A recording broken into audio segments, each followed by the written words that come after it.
రాజకీయ దురుద్దేశంతోనే ఎలాంటి ఆధారాలు లేకుండానే సీఎం రేవంత్ రెడ్డిపై ఈడీ ఛార్జిషీట్లో పేరు నమోదు చేసి కేసు పెట్టిందని ఐటీ శాఖ మంత్రి దుద్దిళ్ల శ్రీధర్ బాబు తెలిపారు. బీఆర్ఎస్ బీజేపీ కలిసి ఈ డ్రామాకు తీశారని సీఎం రేవంత్ రెడ్డి పేరును ఛార్జిషీట్ పేర్కొనడానికి తీవ్రంగా ఖండిస్తున్నామని ఐటీ శాఖ మంత్రి దుద్దిళ్ల శ్రీధర్ బాబు అన్నారు. మేడ్చల్ జిల్లా కీసర మండలంలోని బాల వికాస కేంద్రంలో ఏర్పాటు చేసిన యువజన కాంగ్రెస్ శిక్షణ శిబిరంలో మంత్రి శ్రీధర్ బాబు ముఖ్య అతిథిగా పాల్గొన్నారు. ఈ సందర్భంగా ఆయన మాట్లాడుతూ దేశం కోసం నెహ్రూ, ఇందిరాగాంధీ, రాజీవ్ గాంధీతో పాటు రాహుల్ గాంధీలు ఎన్నో త్యాగాలు చేశారని, వారి త్యాగాలతో పాటు కాంగ్రెస్ పార్టీ బలోపేతానికి చేయాల్సిన కృషి తదితర అంశాలపై శిక్షణ ఇస్తామన్నారు.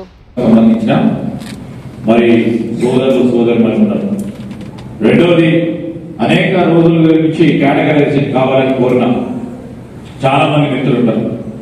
దేశ చరిత్రలోనే మొట్టమొదటిసారి ఒక ఆదర్శనీయంగా ఈరోజు సెన్సస్ కాదు, ఈరోజు అన్ని కులాలకు సంబంధించి వారి సంఖ్య ఏంది, సంఖ్యకు తగ్గట్టు రేపు అన్ని విషయంలో సామాజిక, ఆర్థిక, రాజకీయంలో కూడా అదే విధమైన ప్రాతినిధ్యం ఇవ్వాలని రాహుల్ గాంధీ గారి ఆలోచనని స్పష్టంగా ఇక్కడ మొదలు పెట్టాలని ఇక్కడ ఎన్యూమరేషన్ చేసినాం.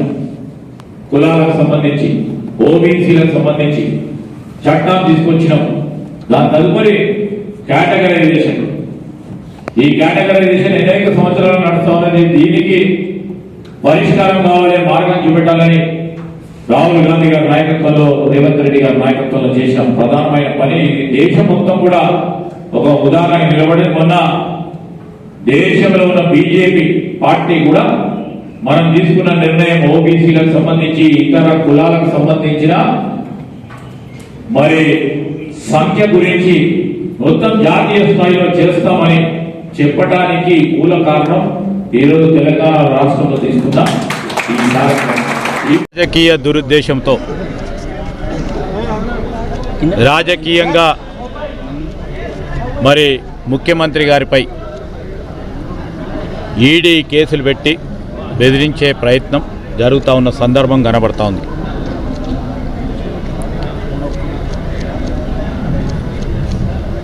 తెలంగాణ రాష్ట్రానికి సంబంధించిన ముఖ్యమంత్రి రేవంత్ రెడ్డి గారు ఈరోజు ఈ రాష్ట్రాన్ని అగ్రగామిగా నిలిచాలని చేస్తూ ఉన్న ప్రయత్నంతో పాటు కాంగ్రెస్ పార్టీ ఇంకా కూడా బలంగా ముందుకు పోతూ ఉంది. ఇక్కడ బలహీనంగా చేయాలి, ఏ విధంగా బలహీనంగా చేస్తే బాగుంటుందని వ్యూహరచన చేసి, దాంతోపాటు కర్ణాటకకు సంబంధించిన డిప్యూటీ చీఫ్ మినిస్టర్ గారు రాజకీయ పరంగా గొప్ప నాయకుడు, వారిపైన కూడా దాంట్లో ఇద్దరు పేర్లు పేర్కొనడం అనేది ఖచ్చితంగా ఖండిస్తూ ఉన్నాం. ఎందుకు చెప్తా ఉన్నాం అంటే, కాంగ్రెస్ పార్టీకి సంబంధించిన 2 రాష్ట్రాలు ఇవి. ఈ 2 రాష్ట్రాలకు సంబంధించిన ప్రధానమైన నాయకత్వాన్ని ఈరోజు పొలిటికల్ వెండేటా అంటాం. ఆ ఉద్దేశంతో చేస్తూ ఉన్న ప్రయత్నం ఖచ్చితంగా దీన్ని ఖండిస్తూ ఉన్నాం. ఈరోజు రాజకీయంగా ఎదుర్కొనే లేక వ్యవస్థలను ఉపయోగించుకొని పార్టీని బలహీనపరిచే కార్యక్రమం, ఏ ఆధారం లేకుండా ఇష్టారాజ్యంగా అడ్డగోలుగా దాంట్లో పెట్టడం అనేది సరికాదు. ఖచ్చితంగా ఖండిస్తూ ఉన్నాం. బీజేపీలోకి పోతే వాషింగ్ మిషన్లా అందరూ కూడా క్లీన్ అయిపోతారు.